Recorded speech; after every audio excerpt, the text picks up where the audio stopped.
As we have said all day, we have met people who remind us what teachers do, how much they care, even in the face of terror. And I sat down with a first grade teacher at that school, Kaitlin Roig. She heard gunfire, large windows exposed her classroom, so she managed to rush 15 small children into a tiny bathroom to try to save their lives. I put one of my students on top of the toilet dispenser. I just knew we had to get in there. I was just telling them it's going to be okay, you're going to be all right. I had pulled a bookshelf before I closed the door in front of it. So it was we were completely barricaded in. I turned the lights off. Did you tell them to be quiet? Did you worry about one of them shouting? No, I told them to be quiet. I told them we had to be absolutely quiet because I was just so afraid that if he did come in and then he would hear us and then he would maybe just start shooting the door. So I said, no, we just have to be absolutely quiet. And I said, there are bad guys out there now. We need to wait for the good guys. They're coming down. I wanted us to be okay.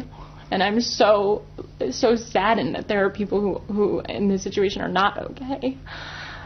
And my heart goes out to anyone who knew them and was a part of their lives. I just can't imagine.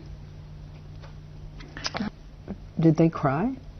No, if they started crying, I would take their face and say, it's going to be okay, show me your smile. I really tried to and one of my students would say things like, I know karate, so it's okay, I'll lead the way out. They really said to you, we want to go home for Christmas. Oh yeah. Yeah. Or I just want to hug my mom, or just, things like that were just heartbreaking, and in my mind, because you're hearing, I've never been a part of something, obviously, anywhere near this traumatic.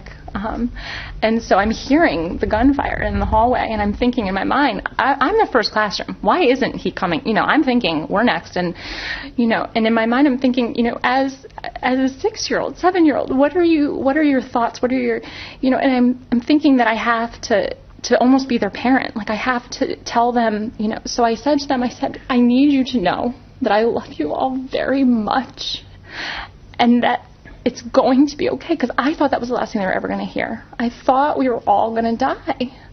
And I don't know if that's okay, teachers, and, but I wanted them to know someone loved them, and I wanted that to be one of the last things they heard. Not the gunfire in the hallway. It's just so horrible. Horrible. How did you know you were going to be okay? What happened? I didn't. What finally happened was the gunfire stopped. The gunfire wasn't that long, so that stopped. But I said, no, we're not going anywhere. We're staying here until someone good comes in. Gets us out. So eventually, what happened was the police came and started knocking, and obviously, I was completely beside myself, and I said, I don't believe you. You need to put your badges under the door. So they put their badges under the door. I said, if you're really a police officer, then you would have a way to get in here. You would have a key, or you would have gotten it from the janitor. If everything's okay now, you would have found the keys. So he had the keys, and he found the right one, and he unlocked the door, and then they brought us out to the firehouse to meet up with the rest of the teachers and students, waiting for parents to come and pick them up. I think there are a lot of people who want all the teachers to know how much it means to them, how much they care about their children. Mm-hmm. How could you not? Thank you. Thank you.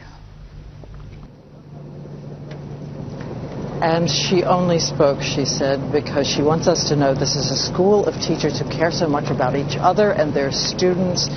She wanted to pay tribute to all of them tonight, and she is praying for all those who are grieving.